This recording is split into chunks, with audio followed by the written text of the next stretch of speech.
নমস্কার, আমি তুলি। প্রত্যেককে স্বাগত জানাই তুলির সাহিত্য সম্ভার চ্যানেলে।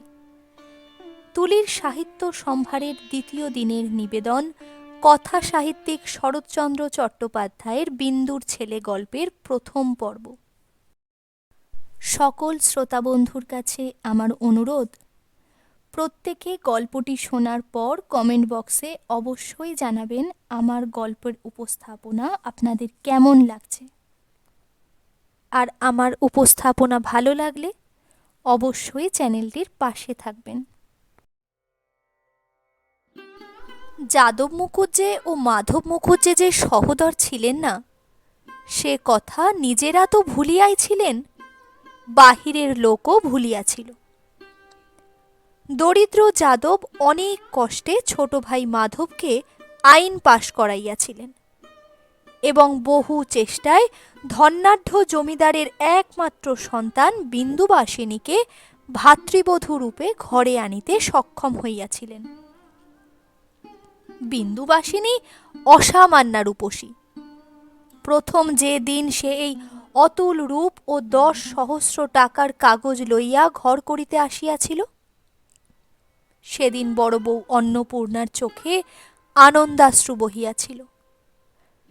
বাড়িতে শাশুড়ি ননদ ছিল না, তিনিই ছিলেন গৃহিণী। ছোট বধূর মুখখানি তুলিয়া ধরিয়া প্রতিবাসিনীদের কাছে সগর্বে বলিয়াছিলেন, ঘরে বউ আনতে হয় তো এমনই। কিন্তু দুদিনেই তাহার এই ভুল ভাঙিল। দুদিনেই টের পাইলেন, ছোট বউ যে ওজনে রূপ ও টাকা আনিয়াছে, তাহার চতুর্গুণ অহংকার ও অভিমানও সঙ্গে আনিয়াছে। একদিন বড় বউ স্বামীকে নিভৃতে ডাকিয়া বলিলেন, হ্যাঁ গা, রূপ আর টাকার পুঁটুলি দেখে ঘরে বউ আনলে, কিন্তু এ যে কেউটে সাপ। যাদব কথাটা বিশ্বাস করিলেন না। মাথা চুলকাইয়া বার দুই তাইতো তাইতো করিয়া কাছারি চলিয়া গেলেন। যাদব অতিশয় শান্ত প্রকৃতির লোক। জমিদারি সেরেস্তায় নায়েবি এবং ঘরে আসিয়া পূজা অর্চনা করিতেন। মাধব দাদার চেয়ে 10-12 বছরের ছোট। উকিল হইয়া সম্প্রতি ব্যবসা শুরু করিয়াছিল। সে আসিয়া কহিল, বৌঠান, টাকাটাই কি দাদার বেশি হল? দুদিন সবুর করলে আমিও তো রোজগার করে এনে দিতে পারতাম। অন্নপূর্ণা চুপ করিয়া রহিলেন। এছাড়া আরও একটা বিপদ হইয়াছিল। ছোট বউকে শাসন করিবার জো ছিল না। তাহার এমনই ভয়ঙ্কর ফিটের ব্যামো ছিল যে সেদিকে চাহিয়া দেখিলেও বাড়ি শুদ্ধ লোকের মাথা ঝিমঝিম করিতে থাকিত, এবং ডাক্তার না ডাকিলে আর উপায় হইত না। সুতরাং সাধের বিবাহটা যে ভুল হইয়া গিয়াছে, এই ধারণাই সকলের মনে বদ্ধমূল হইয়া গেল। শুধু যাদব হাল ছাড়িলেন না। তিনি সকলের বিরুদ্ধে দাঁড়াইয়া ক্রমাগত বলিতে লাগিলেন, না গো না, তোমরা পরে দেখো, মায়ের আমার অমন জগদ্ধাত্রীর মতো রূপ, সে কি একেবারে নিষ্ফলে যাবে? এ হতেই পারে না। একদিন কি একটা কথার পরে ছোট বউ মুখ অন্ধকার করিয়া স্থির হইয়া বসিয়া আছে দেখিয়া ভয়ে অন্নপূর্ণার প্রাণ উড়িয়া গেল।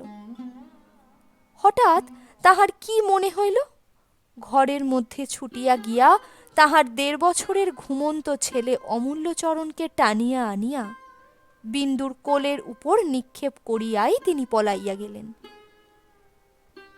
অমূল্য কাঁচা ঘুম ভাঙিয়া চিৎকার করিয়া উঠিল। বিন্দু প্রাণপণ বলে নিজেকে সংবরণ করিয়া মূর্ছার কবল হইতে আত্মরক্ষা করিয়া ছেলে বুকে করিয়া ঘরে চলিয়া গেল। অন্নপূর্ণা আড়ালে দাঁড়াইয়া তাহা দেখিলেন এবং ফিটের ব্যামোর এই অমোঘ দৈব ঔষধ আবিষ্কার করিয়া পুলকিত হইলেন। সংসারের সমস্ত ভার অন্নপূর্ণার মাথায় ছিল বলিয়া তিনি ছেলে মানুষ করিতে পারিতেন না। বিশেষত সমস্ত দিনের কাজকর্মের পর রাত্রে ঘুমাইতে না পাইলে তাহার বড় অসুখ করিত। তাই এই ভারটা ছোট বউই লইয়াছিল। মাসখানেক পরে একদিন সকালবেলা সে ছেলে কোলে লইয়া রান্নাঘরে ঢুকিয়া বলিল, দিদি, অমূল্যধনের দুধ কই? অন্নপূর্ণা তাড়াতাড়ি হাতের কাজটা ফেলিয়া রাখিয়া ভয়ে ভয়ে বলিলেন, 1 মিনিট সবুর করো বোন, এখনই আমি জাল দিয়ে দিচ্ছি। বিন্দু ঘরে ঢুকিয়াই তাহা দেখিয়া রাগিয়া গিয়াছিল। তীক্ষ্ণ কণ্ঠে বলিল, কালও তোমাকে বলেছি আমার 8টার আগে দুধ চাই। তা সে তো 9টা বাজে। কাজটা তোমার যদি এতই ভারী ঠেকে দিদি, স্পষ্ট করে বললেই তো পারো, আমি অন্য উপায় দেখি। হ্যাঁ বামুন মেয়ে, তোমারও কি একটু হুঁশ থাকতে নেই গো? বাড়ি শুদ্ধ লোকের পিণ্ডি রান্না না হয় 2 মিনিট পরে হতো। বামুন ঠাকরুন চুপ করিয়া রহিলেন। অন্নপূর্ণা বলিলেন, তোর মতো শুধু ছেলেকে টিপ পরানো আর কাজল দেওয়া নিয়ে থাকলে আমাদেরও হুঁশ থাকতো। 1 মিনিট আর দেরি হয় না ছোট বউ। ছোট বউ তাহার উত্তরে বলিল, তোমার অতি বড় দিব্যি রইল দিদি, যদি কোনোদিন আর অমূল্যের দুধে হাত দাও। আমারও দিব্যি রইল, আর কোনো দিন যদি তোমাকে বলি। এই বলিয়া সে মেঝের উপর অমূল্যকে দুম করিয়া বসাইয়া দিয়া দুধের কড়া তুলিয়া আনিয়া উনানের উপর চড়াইয়া দিল। এই অভাবনীয় ব্যাপারে অমূল্য চিৎকার করিয়া উঠিতেই বিন্দু তাহার গাল টিপিয়া বলিল, চুপ কর হারামজাদা, চুপ কর, চেঁচালে একবারে মেরে ফেলব। বিন্দুর ব্যাপারে বাড়ির দাসী কদম ছুটিয়া আসিয়া খোকাকে কোলে লইতে গেলে বিন্দু তাহাকে ধমকাইয়া উঠিল, দূর হ, সামনে থেকে দূর হ। সে আর অগ্রসর হইতে পারিল না, ভয়ে আড়ষ্ট হইয়া দাঁড়াইয়া রহিল। বিন্দু আর কাহাকেও কিছু না বলিয়া বরুদ্যমান শিশুকে কোলে তুলিয়া লইয়া দুধ জাল দিতে লাগিল। অন্নপূর্ণা স্থির হইয়া দাঁড়াইয়া রহিলেন। খানিক পরে বিন্দু দুধ লইয়া চলিয়া গেলে তিনি পাচিকাকে সম্বোধন করিয়া বলিলেন, শুনলে মেয়ে ওর কথা? সেই যে একদিন হাসতে হাসতে বলেছিল অমূল্যকে তুই নে। ছোট বউ সেই জোরে আজ আমাকেও দিব্যি দিয়ে গেল। যাহা হোক, এমন করিয়া অন্নপূর্ণার ছেলে বিন্দুবাসিনীর কোলে মানুষ হইতে লাগিল, এবং তাহার ফল হইল এই যে অমূল্য খুড়িকে মা এবং মাকে দিদি বলিতে শিখিল।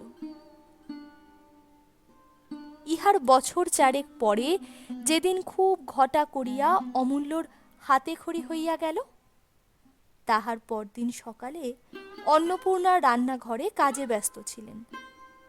বাহির হইতে বিন্দুবাসিনী ডাকিয়া কহিল, দিদি, অমূল্যধন প্রণাম করতে এসেছে, একবারটি বাইরে এসো। অন্নপূর্ণা বাহিরে আসিয়া অমূল্যের সাজগোজ দেখিয়া অবাক হইয়া গেলেন। তাহার চোখে কাজল, কপালে টিপ, গলায় সোনার হার, মাথার উপর ঝুঁটি করিয়া চুল বাঁধা, পরনে একখানি হলদে রঙের ছোপান কাপড়, এক হাতে দড়ি বাঁধা মাটির দোয়াত, বগলে ক্ষুদ্র একখানি মাদুর জড়ানো গুটি কয়েক তালপাতা। বিন্দু বলিল, দিদিকে প্রণাম করো তো বাবা। অমূল্য জননীকে প্রণাম করিল। তাহার পায়ে জুতা নাই, মোজা নাই, পরনে নানাবিধ বিলাতি পোশাক নাই। অন্নপূর্ণা এই অপরূপ সাজ দেখিয়া হাসিয়া বলিলেন, এতও তোর আসে ছোট বউ? ছেলে বুঝি পড়তে যাচ্ছে? বিন্দু হাসি মুখে বলিল, হ্যাঁ, গঙ্গা পণ্ডিতের পাঠশালে পাঠিয়ে দিচ্ছি। আশীর্বাদ করো দিদি, আজকের দিন যেন ওর জীবনে সার্থক হয়। চাকরের দিকে ফিরিয়া চাহিয়া বলিল, ভৈরব, পণ্ডিত মশাইকে আমার নাম করে বিশেষ করে বলে দিস, ছেলেকে আমার যেন কেউ মারধর না করে। দিদি, এই 5টা টাকা ধরো, বেশ করে একখানি সিদে সাজিয়ে টাকা কটি দিয়ে কদমের হাতে পাঠশালে পাঠিয়ে দিও। বলিয়া সে গভীর স্নেহে চুমা খাইয়া ছেলেকে কোলে তুলিয়া লইয়া চলিয়া গেল। অন্নপূর্ণার 2 চোখে অশ্রু উচ্ছ্বসিত হইয়া উঠিল। তিনি বামুন ঠাকরুনকে উদ্দেশ করিয়া বলিলেন, ছেলে নিয়েই ব্যতিব্যস্ত, তবু পেটে ধরেনি, তাহলে না জানি ও কি করত। পাচিকা কহিল, সেজন্যই ভগবান বোধ করি দিলেন না। 18-19 বছর বয়স হল। কথাটা শেষ হইতে পাইল না। ছোট বউ একা ফিরিয়া আসিয়া বলিল, দিদি, বটঠাকুরকে বলে আমাদের বাড়ির সামনে একটা পাঠশালা করে দেওয়া যায় না? আমি সমস্ত খরচ দেব। অন্নপূর্ণা হাসিয়া ফেলিলেন, বলিলেন, এখনো সে 2 পা যায়নি ছোট বউ, এর মধ্যেই তোর মতলব ঘুরে গেল। না হয় তুইও যা না, পাঠশালায় গিয়ে বসে থাকবি। বিন্দু অপ্রতিভ হইয়া হাসিয়া বলিল, মতলব ঘোরেনি দিদি, কিন্তু ভাবছি আড়ালে থাকা এক আর চোখের সামনে থাকা এক। পাড়ার সব দুষ্টু ছেলে ওকে ছোটটি পেয়ে যদি মারধর করে। অন্নপূর্ণা বলিলেন, করলেই বা, ছেলেরা মারামারি করেই, তাছাড়া সকলের ছেলেই সমান ছোট বউ। তাদের বাপমা যদি প্রাণে ধরে পাঠশালে দিতে পেরে থাকে, তুই পারবি না কেন? পরের সঙ্গে তুলনা করাটা বিন্দু একেবারেই পছন্দ করিত না। তাই বোধ করি মনে মনে অসন্তুষ্ট হইয়া বলিল, তোমার এক কথা দিদি, ধরো কেউ যদি ওর চোখে কলমের খোঁচা দিয়ে দেয়, তাহলে? অন্নপূর্ণা তাহার মনের ভাব বুঝিয়া হাসিয়া বলিলেন, তাহলে ডাক্তার দেখাবি। কিন্তু সত্যি বলছি তোকে, আমি তো 7 দিন 7 রাত বসে ভাবলেও খোঁচাখোঁচের কথা মনে করতে পারতুম না। এত ছেলে পড়ে, কে কার চোখে কলমের খোঁচা দেয় তাও তো শুনিনি। বিন্দু কহিল, তুমি শোনোনি বলেই কি এমন কাণ্ড হতে পারে না? দৈবাতের কথা কে বলতে পারে? আচ্ছা বেশ, তা তুমি একবার বলেই দেখো না, তারপর যা হয় হবে। অন্নপূর্ণা গম্ভীর হইয়া বলিলেন, যা হবে তা দেখতেই পাচ্ছি। তুই একবার যখন ধরেছিস, তখন কি আর না করে ছাড়বি? কিন্তু আমি অমন অনাচ্ছিষ্টি কথা মুখে আনতে পারবো না। আর তুইও তো কথা কোষ, নিজেই বলগে না। এবার বিন্দু রাগ করিল, বলিল, বলবই তো, এত দূরে রোজ রোজ আমি ছেলে পাঠাতে পারবো না। এতে কারুর ভালো লাগুক আর না লাগুক, আর এতে ওর বিদ্যে হোক আর নাই হোক। হ্যাঁ রে কদম, তোকে না বললুম সিদে দিয়ে আসতে? হাঁ করে দাঁড়িয়ে আছিস যে? তাহার ক্রুদ্ধ ভাব লক্ষ্য করিয়া অন্নপূর্ণা ব্যস্ত হইয়া বলিলেন, সিদে দিচ্ছি, একেবারে এত উতলা হোস নে ছোট বউ। আচ্ছা, ছেলে কি তোর বড় হবে না? তুই কি চিরকাল তাকে আঁচল চাপা দিয়ে রাখতে পারবি? এটা ভাবিস না কেন? ছোট বউ সে কথার জবাব না দিয়া বলিল, কদম, সিদে দিয়ে গুরুমশায়ের পায়ের ধুলো একটু তার মাথায় দিয়ে ছেলে ফিরিয়ে আনগে। তাকেও একবার বিকেলবেলা আসতে বলিস। যে বুঝবে না তাকে আর বোঝাবো কি করে? বলছি, ছোটটি পেয়ে যদি কেউ মারধর করে? না, চিরকাল কি তুই আঁচল চাপা দিয়ে রাখতে পারবি? কি পারবো না পারবো সে পরামর্শ তো নিতে আসিনি। বলিয়া সে উত্তরের জন্য অপেক্ষা না করিয়া হন হন করিয়া চলিয়া গেল। অন্নপূর্ণা অবাক হইয়া দাঁড়াইয়া রহিলেন। কদম বলিল, আর দাঁড়িয়ে থেকো না মা, হয়তো এখনই আবার এসে পড়বেন। উনি যা ধরেছেন বিধাতা পুরুষেরও সাধ্য নেই যে তা রদ করেন। সেই দিন সন্ধ্যার পর বড়কর্তা আফিং খাইয়া শয্যার উপর কাত হইয়া শুইয়া গুড়গুড়ির নল মুখে দিয়া নেশার পৃষ্ঠে চাবুক দিতেছিলেন। এমন সময় দরজার শিকলটা ঝনঝন করিয়া নড়িয়া উঠিল। যাদব কষ্টে চোখ খুলিয়া বলিলেন, কে? অন্নপূর্ণা ঘরে ঢুকিলেন, বলিলেন, ছোট বউ কি বলতে এসেছে শোনো। যাদব ব্যস্ত হইয়া উঠিয়া বসিয়া বলিলেন, ছোট মা? কেন মা?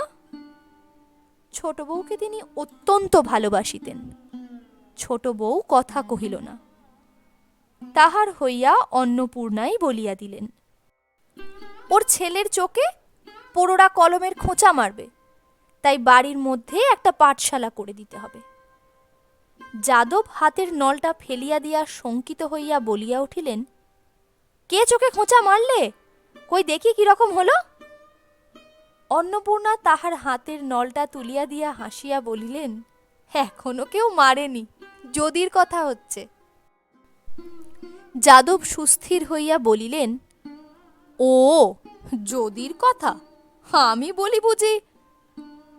বিন্দু আড়ালে দাঁড়াইয়া হাড়ে হাড়ে জ্বলিয়া গিয়া মৃদু স্বরে বলিল, দিদি, এই না তুমি বলিলে অনাচ্ছিষ্টি কথা মুখে আনতে পারবে না, আবার বলতে এলে কেন? অন্নপূর্ণা নিজেও বুঝিয়াছিলেন তাহার কথা বলিবার ধরনটা ভালো হয় নাই এবং ইহার ফলও মধুর হইবে না। এখন এই চাপা গলার নিগুড় অর্থ স্পষ্ট অনুভব করিয়া তিনি যথার্থই ভীত হইয়া উঠিলেন। তাহার রাগটা পড়িল নিরীহ স্বামীর উপর এবং তাহাকেই উদ্দেশ করিয়া বলিলেন, আপিংয়ের নেশায় মানুষের চোখ বুঝেই যায়, কানও কি বুঝে যায়? বললুম কি, আরো শুনলে কি? কই দেখি কিরম হলো। আমি কি বলেছি তোমাকে অমূল্যের চোখ কানা করে দিয়েছে? আমার হয়েছে সব দিকে জ্বালা।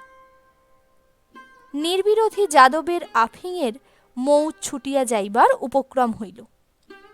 তিনি হতবুদ্ধি হইয়া গিয়া বলিলেন, কেন, কি হলো গো? অন্নপূর্ণা রাগিয়া বলিলেন, যা হলো তা ভালোই, এমন মানুষের সঙ্গে কথা কইতে যাওয়া ঝকমারি, অধর্মের ভোগ, বলিয়া সক্রোধে ঘর ছাড়িয়া চলিয়া গেলেন। যাদব বলিলেন, কি হয়েছে মা, খুলে বলো তো। বিন্দু দ্বারের অন্তরালে দাঁড়াইয়া আস্তে আস্তে বলিল, বাইরে গোলার ধারে একটি পাঠশালা হলে। যাদব বলিলেন, এ আর বেশি কথা কি মা, কিন্তু পড়াবে কে? বিন্দু কহিল, পণ্ডিত মশাই এসেছিলেন, তিনি মাসে 10 টাকা করে পেলে পাঠশালা তুলে আনবেন। আমি বলি, আমার সুদের জমা টাকা থেকে যেন সব খরচ দেওয়া হয়। যাদব সন্তুষ্ট হইয়া বলিলেন, বেশ তো মা, কালই আমি লোক লাগিয়ে দেব। গঙ্গারাম এইখানেই যদি তার পাঠশালা তুলে আনে সে ভালো কথাই। ভাসুরের হুকুম পাইয়া বিন্দুর রাগ পড়িয়া গেল। সে হাসি মুখে রান্নাঘরে ঢুকিয়া দেখিল অন্নপূর্ণা মুখ ভার করিয়া বসিয়া আছেন এবং কাছে বসিয়া কদম হাত মুখ নাড়িয়া কি যেন ব্যাখ্যা করিতেছে। বিন্দুকে ঢুকিতে দেখিয়াই সে পাংশু মুখে ওমা এই যে বলিয়াই বক্তব্য শেষ করিয়া ফেলিল। বিন্দু বুঝিল তাহার কথাই হইতেছিল। সামনে আসিয়া বলিল, ওমা কি, তাই বল না। ভয়ে কদমের গলা কাঠ হইয়া গিয়াছিল। সে ঢোক গিলিয়া বলিল, না দিদি, এই কি না, বড়মা বললেন কি না, এই ধরো না কেন। বিন্দু রুক্ষস্বরে বলিল, ধরেছি, তুই কাজ করগে যা। কদম দ্বিরুক্তি না করিয়া উঠিয়া গিয়া বাঁচিল। তখন বিন্দু অন্নপূর্ণাকে কহিল, বড়গিন্নির পরামর্শদাতাগুলি বেশ, বটঠাকুরকে বলে ওদের মাইনে বাড়িয়ে দেওয়া উচিত। বিন্দু খুশি থাকিলে অন্নপূর্ণাকে দিদি বলিত, রাগিলে বড় গিন্নি বলিত। অন্নপূর্ণা জ্বলিয়া উঠিয়া বলিলেন, যা না, বলগে না, বটঠাকুর আমার মাথাটা কেটে নেবে। আর বটঠাকুরও তেমনই, সে তক্ষুনি শুরু করবে, কি মা, কি বলছো মা? ঠিক কথা মা। ঢের ঢের বরাত দেখেছি ছোট বউ, কিন্তু তোর মতো দেখিনি। কি কপাল নিয়েই জন্মেছিলি মাইরি, বাড়ি শুদ্ধ সবাই যেন ভয়ে জড়সড়। বিন্দুর রাগ হইয়াছিল বটে, অন্নপূর্ণার কথার ভঙ্গিতে সে হাসিয়া ফেলিল, বলিল, কই, তুমি তো ভয় করো না। অন্নপূর্ণা বলিলেন, করিনে আবার? তোমার রণচণ্ডী মূর্তি দেখিলে যার বুকের রক্ত জল হয় না, সে এখনো মায়ের পেটে আছে। কিন্তু অত রাগ ভালো নয় ছোট বউ, এখনো কি ছোটটি আছিস? ছেলে হলে যে এতদিনে 4-5 ছেলের মা হতিস। আর তোকেই বা দোষ দেব কি? ওই বুড়ো মিনসেই আদর দিয়ে তোর মাথাটা খেলে। বিন্দু বলিল, কপাল নিয়ে যে জন্মেছিলুম দিদি, সে কথা তোমার মানি। ধন দৌলত আদর আহ্লাদ অনেকেই পায়, সেটা বেশি কথা নয়। কিন্তু এমন দেবতার মতো ভাসুর পেতে অনেক জন্ম জন্মান্তরের তপস্যার ফল থাকা চাই। আমার অদৃষ্ট দিদি, তুমি হিংসে করে কি করবে? কিন্তু আদর দিয়ে তিনি তো মাথা খাননি। আদর দিয়ে যদি কেউ মাথা খেয়ে থাকে তো সে তুমি। অন্নপূর্ণা হাত নাড়িয়া বলিলেন, আমি? সে কথা কারো বলবার জো নেই। আমার শাসন বড় কড়া শাসন, কিন্তু কি করব, আমার কপাল মন্দ, কেউ আমাকে ভয় করে না। দাসী চাকরগুলো পর্যন্ত মুখের সামনে দাঁড়িয়ে সমানে ঝগড়া করে, যেন তারাই মনিব আর আমি দাসী বাঁধি। আমি তাই সয়ে থাকি।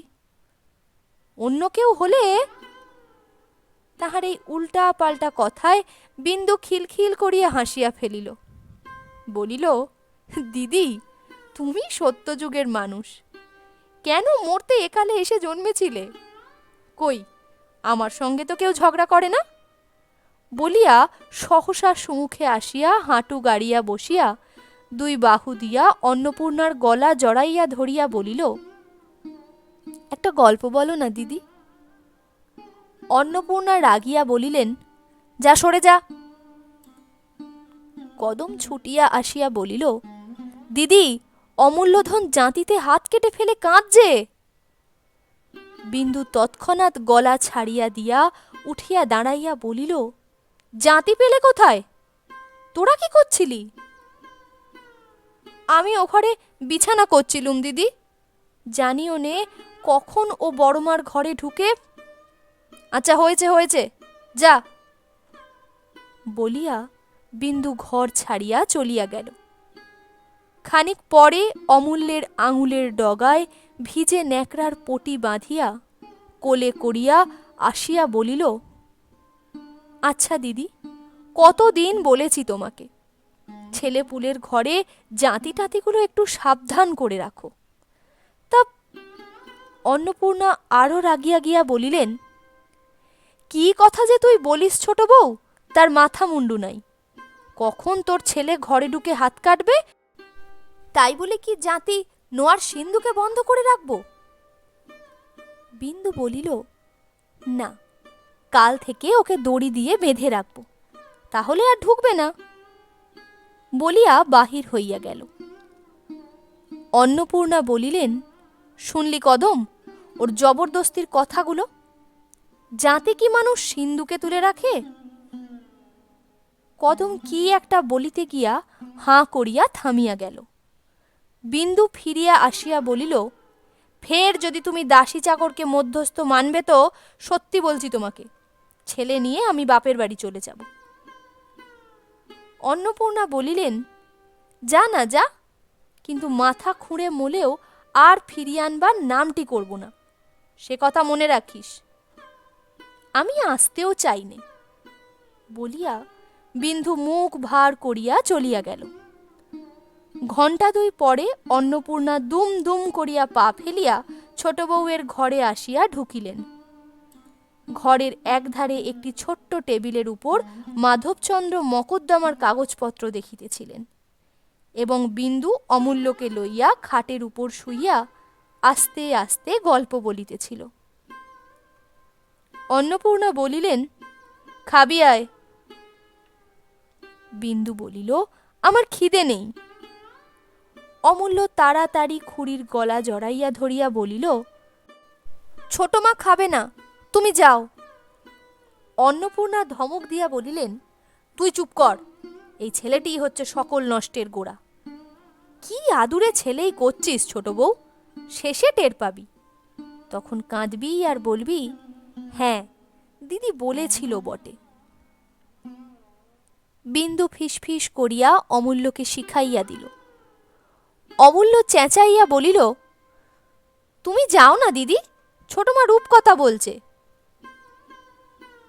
অন্নপূর্ণা ধমকাইয়া বলিলেন, ভালো চাস তো উঠে আয় ছোট বউ, না হলে কাল তোদের দুজনকে না বিদায় করি তো আমার নামও অন্নপূর্ণা নয়।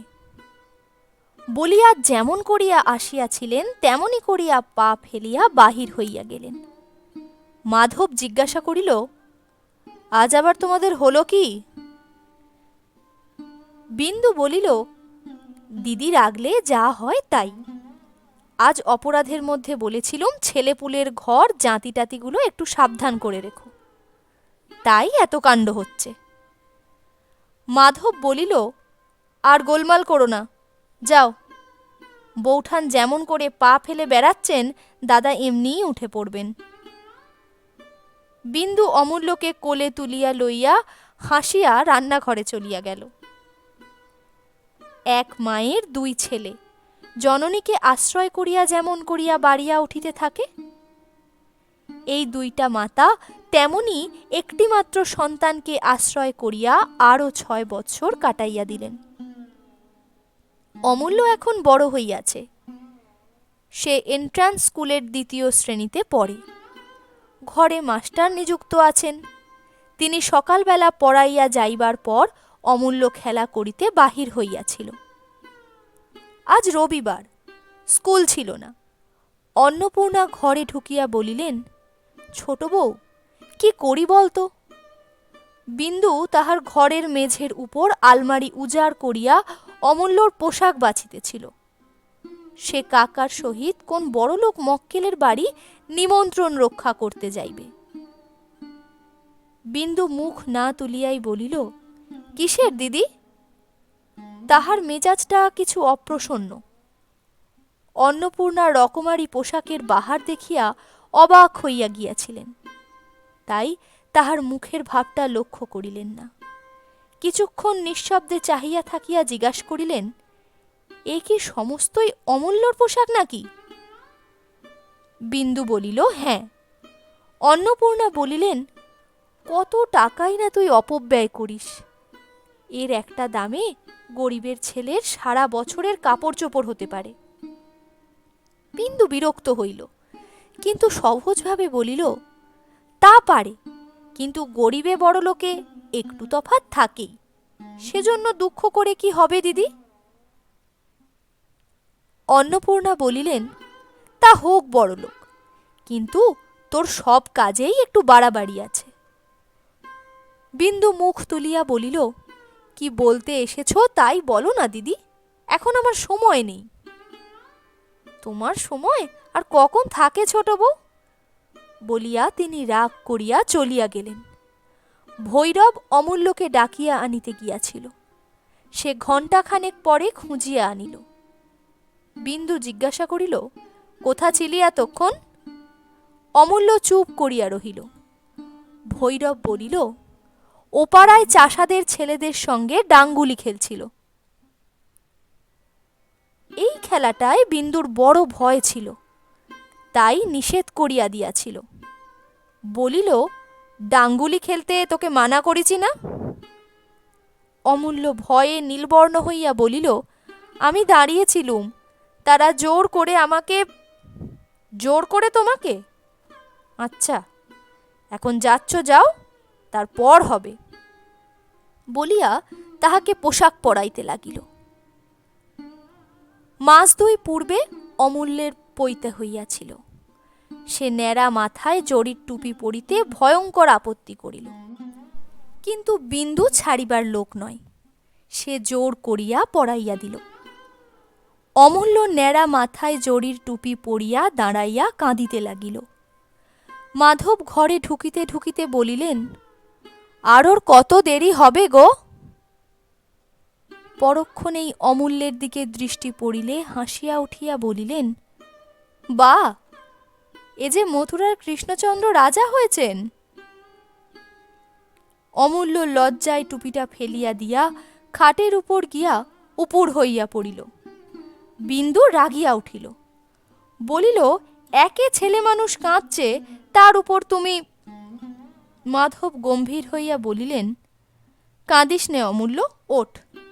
লোকে পাগল বলে তো আমাকেই বলবে, তুই আয়।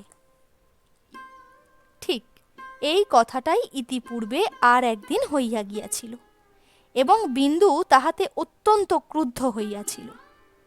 সেই কথাটার পুনরাবৃত্তিতে সে হাড়ে হাড়ে জ্বলিয়া গিয়া বলিল, আমি সব কাজ পাগলের মতো করি না, বলিয়া উঠিয়া গিয়া অমূল্যকে তুলিয়া আনিয়া পাখার বাঁটের বাড়ি ঘা কতক দিয়া দামি মকমলের পোশাক টানিয়া টানিয়া খুলিয়া ফেলিতে লাগিল। মাধব ভয়ে ভয়ে বাহির হইয়া গিয়া অন্নপূর্ণাকে সংবাদ দিলেন, মাথায় ভূত চেপেছে বৌঠান, একবার যাও। অন্নপূর্ণা ঘরে ঢুকিয়া দেখলেন, বিন্দু সমস্ত পোশাক খুলিয়া লইয়া একটা সাধারণ বস্ত্র পরাইয়া দিতেছে। অমূল্য ভয়ে বিবর্ণ হইয়া দাঁড়াইয়া আছে। অন্নপূর্ণা বলিলেন, বেশ তো হয়েছিল ছোট বউ, খুললি কেন? বিন্দু অমূল্যকে ছাড়িয়া দিয়া হঠাৎ গলায় আঁচল দিয়া হাতজোড় করিয়া বলিল, তোমাদের পায়ে পড়ি বড়গিন্নি, সামনে থেকে একটু যাও। তোমাদের 5 জনের মধ্যস্থতার জ্বালায় ওর প্রাণটাই মার খেয়ে যাবে। অন্নপূর্ণা বাকশূন্য হইয়া দাঁড়াইয়া রহিলেন। বিন্দু অমূল্যর একটা কান ধরিয়া টানিয়া আনিয়া ঘরের এক কোণে দাঁড় করাইয়া দিয়া বলিল, যেমন বজ্জাত ছেলে তুমি, তেমনই তোমার শাস্তি হওয়া উচিত। সমস্ত দিন ঘরে বন্ধ থাক। দিদি, বাইরে এসো, আমি দোর বন্ধ করব, বলিয়া বাহিরে আসিয়া শিকল তুলিয়া দিল। বেলা তখন প্রায় 1টা বাজে। অন্নপূর্ণা আর থাকিতে না পারিয়া বলিলেন, হ্যাঁ ছোট বউ, সত্যি আজ তুই অমূল্যকে খেতে দিবি নে? তার জন্য কি বাড়ি শুদ্ধ লোক উপোস করে থাকবে? বিন্দু জবাব দিল, বাড়ি শুদ্ধ লোকের ইচ্ছে। অন্নপূর্ণা বলিলেন, এ তোর কি রকম কথা ছোট বউ? বাড়ির মধ্যে ওই একটা ছেলে, সে উপোস করে থাকলে তোর আমার কথা ছেড়ে দে, দাসী চাকরেই বা মুখে ভাত তোলে কি করে বল দেখি? বিন্দু জেদ করিয়া বলিল, তা আমি জানি নে। অন্নপূর্ণা বুঝিলেন তর্ক করিয়া আর লাভ হইবে না, বলিলেন, আমি বলছি, বড় বোনের কথাটা রাখ, আজ তাকে মাপ কর। তাছাড়া পিত্তি পড়ে অসুখ হলে তোকেই তো ভুগতে হবে। বেলার দিকে চাহিয়া বিন্দু নিজেই নরম হইয়া আসিয়াছিল। কদমকে ডাকিয়া বলিল, যা নিয়ে আয় তাকে, কিন্তু তোমাদেরও বলে রাখছি দিদি, ভবিষ্যতে আমার কথায় কথা কইলে ভালো হবে না। গোলযোগটা এখানেই সেদিনের মতো থামিয়া গেল। ছোট ভাইয়ের ওকালতিতে পসার হওয়ার পর যাদব চাকরি ছাড়িয়া দিয়া নিজেদের বিষয় আশয় দেখিতেছিলেন। ছোট বধূর দরুন হাতে যে 10,000 টাকা ছিল, তাহাও সুদে খাটাইয়া প্রায় দ্বিগুণ করিয়াছিলেন। সেই টাকার কিয়দংশ লইয়া এবং মাধবের উপার্জনের উপর নির্ভর করিয়া তিনি গত বৎসর হইতে প্রায় পোয়াটাক পথ দূরে একখানি বড় রকমের বাড়ি ফাঁদিয়াছিলেন। দিন 10 হইল তাহা সম্পূর্ণ হইয়াছিল। কথা ছিল দুর্গাপুজোর পরে ভালো দিন দেখিয়া সকলেই তাহাই উঠিয়া যাইবেন। তাই একদিন যাদব আহারে বসিয়া ছোট বউকে উদ্দেশ করিয়া বলিলেন, তোমার বাড়ি তো তৈরি হলো মা, এখন একদিন গিয়ে দেখে এসো আর কিছু বাকি রয়ে গেল কিনা। বিন্দুর একটা অভ্যাস ছিল, সে সহস্র কাজ ফেলিয়া রাখিয়া ভাসুরের খাবার সময় দরজার আড়ালে বসিয়া থাকিত। ভাসুরকে সে দেবতার মতোই ভক্তি করিত, সকলেই করিত, বলিল আর কিছু বাকি নেই। যাদব হাসিয়া বলিলেন, না দেখেই রায় দিলে মা? আচ্ছা ভালো কথা, তবে আরও একটা কথা আছে। আমার ইচ্ছে হয় আত্মীয় স্বজন আমাদের যে যেখানে আছেন সকলকেই এক করে একটি সুদিন দেখে উঠে যাই, গিয়ে গৃহদেবতার পূজা দিই। কি বলো মা? বিন্দু আস্তে আস্তে বলিল, দিদিকে বলি, তিনি যা বলবেন তাই হবে। যাদব বলিলেন, তা বলো, কিন্তু তুমিই আমার সংসারের লক্ষ্মী মা, তোমার ইচ্ছাতেই কাজ হবে। অন্নপূর্ণা অদূরেই বসিয়াছিলেন, হাসিয়া বলিলেন, তবু তোমার মা লক্ষ্মীটি যদি একটু শান্ত হতেন। যাদব বলিলেন, শান্ত আবার কি বড় বউ, মা আমার জগদ্ধাত্রী, বড় দেন, আবশ্যক হলে খাঁড়াও ধরেন। ওই তো আমি চাই, মাকে এনে অবধি সংসারে আমার এতটুকু দুঃখ কষ্ট নেই। অন্নপূর্ণা বলিলেন, সে কথা তোমার সত্যি, ও আসবার আগের দিনগুলো এখন মনে করলেও ভয় হয়। বিন্দু লজ্জা পাইয়া সে কথা চাপা দিয়া বলিল, আপনি সকলকে আনান, আমাদের ও বাড়ি বেশ বড়, কারো কোনো কষ্ট হবে না। ইচ্ছা করলে তারা 2 মাস 6 মাস থাকতেও পারবেন। যাদব বলিলেন, তাই হবে মা, কালই আমি আনবার বন্দোবস্ত করব। নমস্কার। শরৎচন্দ্র চট্টোপাধ্যায়ের বিন্দুর ছেলে গল্পের প্রথম পর্ব এখানেই শেষ হলো। দ্বিতীয় পর্ব নিয়ে আবারও খুব শিগগিরই আমি তুলি হাজির হব এই চ্যানেলে। আমার উপস্থাপনা ভালো লাগলে অবশ্যই চ্যানেলটির পাশে থাকবেন।